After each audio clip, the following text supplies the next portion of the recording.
ಹೂಡಿಕೆದಾರರಿಗೆ 15 ಲಕ್ಷ ಕೋಟಿ ನಷ್ಟ ಆಗಿದೆ. ಯುದ್ಧ, ಕಚ್ಚಾ ತೈಲ ಏರಿಕೆ, ರೂಪಾಯಿ ಮೌಲ್ಯದ ಕುಸಿತದ ಪರಿಣಾಮವಾಗಿ ಷೇರು ಮಾರುಕಟ್ಟೆಯಲ್ಲಿ ಮಹಾಕುಸಿತ ಆಗ್ತಾನೇ ಇದೆ. 1836 ಅಂಶಗಳಷ್ಟು ಕುಸಿತ ಕಂಡಿದೆ ಸೆನ್ಸೆಕ್ಸ್ ಷೇರು ಮಾರುಕಟ್ಟೆ ಸೂಚ್ಯಾಂಕ. ನಿಫ್ಟಿ 50 ಸೂಚ್ಯಾಂಕದಲ್ಲೂ ಕೂಡ ಬಹಳ ಇಳಿತ ಕಂಡಿದೆ.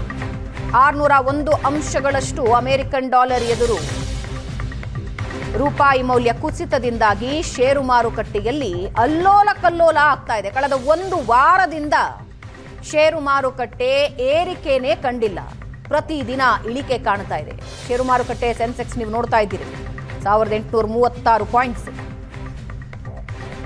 ಒಂದು ಕಡೆ ಕಚ್ಚಾ ತೈಲ ಏರಿಕೆ ಆಗ್ತಾ ಇದೆ, ಮತ್ತೊಂದು ಕಡೆ ಡಾಲರ್ ಎದುರು ರೂಪಾಯಿ ಮೌಲ್ಯ ಮಹಾಕುಸಿತ ಕಾಣ್ತಾ ಇದೆ. ಇದರಿಂದಾಗಿ ಷೇರು ಮಾರುಕಟ್ಟೆಯಲ್ಲಿ ಅಲ್ಲೋಲ ಕಲ್ಲೋಲ.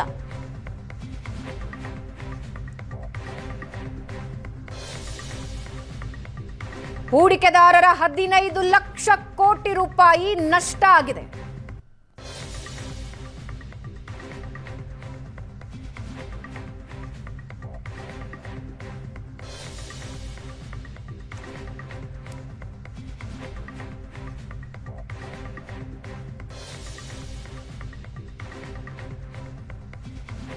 ಮಧ್ಯಪ್ರಾಚ್ಯದ ಯುದ್ಧದಿಂದಾಗಿ ಷೇರು ಮಾರುಕಟ್ಟೆ ನಿರಂತರ ಕುಸಿತ ಕಾಣ್ತಾ ಇದೆ.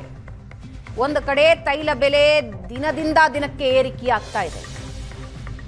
ರೂಪಾಯಿ ಮೌಲ್ಯದ ಕುಸಿತ, ಎಲ್ಲದರ ನೇರ ಪ್ರಭಾವ ಮಾರುಕಟ್ಟೆ ಮೇಲಾಗಿದ್ದು ನಿರಂತರವಾಗಿ ಕುಸಿತ ಕಾಣ್ತಾ ಇದೆ.